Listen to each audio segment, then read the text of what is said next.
Dans les hautes montagnes, là où le ciel semble tout proche et le soleil caresse les cimes de lumière dorée, vivait un aigle majestueux. Il planait au-dessus des forêts, effleurant les nuages, les ailes largement déployées, admirant le monde depuis les hauteurs. Son plumage brillant, son œil vif, tout en lui inspirait la force et la liberté.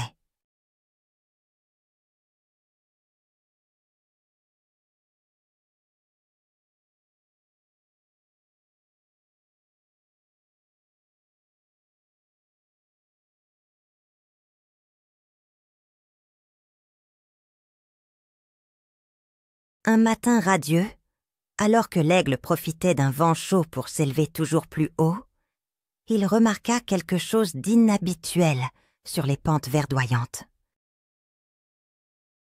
En contrebas, glissait lentement un escargot, traînant doucement sa coquille mate, luisant de rosée. Intrigué, l'aigle fendit l'air et descendit en piqué, avant de se poser, élégamment, sur un rocher à quelques pas de l'escargot. Il observa ce petit être, qui avançait avec patience et détermination, laissant derrière lui une fine trace argentée. L'aigle, de sa voix claire, s'adressa à lui. « Bonjour, escargot.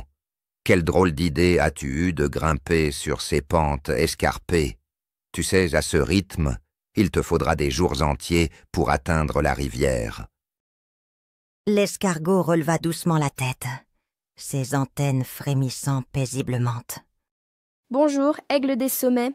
C'est vrai, je ne suis pas pressé. J'avance comme je le peux. Chaque caillou, chaque brin d'herbe a son histoire. Et la rivière me paraît plus belle à mesure que je m'en approche doucement. »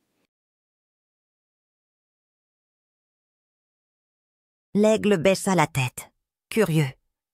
Il n'avait jamais pensé à cela. Pour lui, voler signifiait aller vite, voir tout en un clin d'œil. Mais que pouvait bien ressentir quelqu'un qui avançait lentement, qui s'arrêtait à chaque détail? « Mais tu pourrais aller tellement plus vite si tu savais voler comme moi, » fit remarquer l'aigle, en ouvrant généreusement ses ailes. « En quelques battements, j'atteins la vallée, je survole tout en 1 minute. » L'escargot sourit, d'un air philosophe.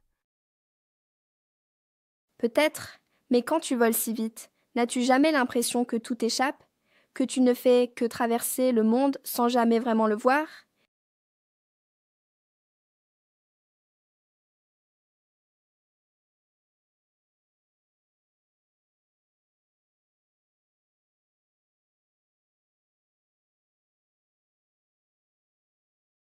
L'aigle réfléchit, un peu déconcerté.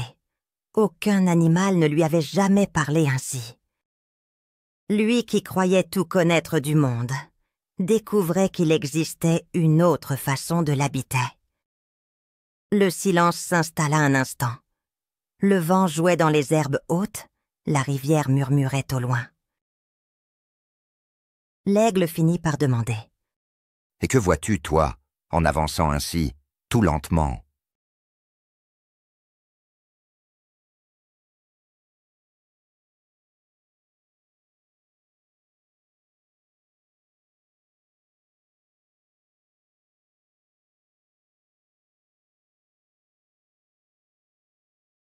Je vois la mousse tendre sur les pierres, la petite araignée qui tisse sa toile dans l'ombre, la danse du papillon sur les grains de poussière.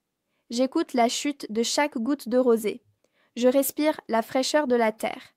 Pour moi, chaque pas est un voyage. L'aigle, touché par ces paroles, décida de s'asseoir un moment. Pour la première fois, il prêta attention au monde, amateur d'escargots. Il observa le jeu de la lumière dans la rosée, le parfum discret des fleurs sauvages, le secret caché dans les touffes d'herbe. Les heures passèrent, lentes et silencieuses, rythmées par le déplacement paisible de l'escargot et le repos inhabité de l'aigle. Peu à peu, le grand rapace ressentit une étrange paix, comme si le monde s'ouvrait autrement devant lui. Au crépuscule, l'aigle déploya ses ailes et s'éleva dans le ciel. Avant de s'envoler, il lança. « Miauquois ?» Merci, escargot. Grâce à toi, j'ai vu ce que je n'avais jamais pris le temps de regarder. L'escargot hocha la tête. Merci à toi, Aigle. Grâce à toi, j'ai rêvé plus grand en regardant vers le ciel. Depuis ce jour, on vit souvent, dans les mêmes prairies d'altitude, la silhouette d'un grand aigle planant lentement et celle d'un escargot avançant courageusement vers l'horizon. Deux amis différents, unis par leur regard nouveau sur le monde. Car chacun, qu'il soit rapide ou lent, a sa propre manière de voyager, de rêver et de découvrir la beauté de la vie.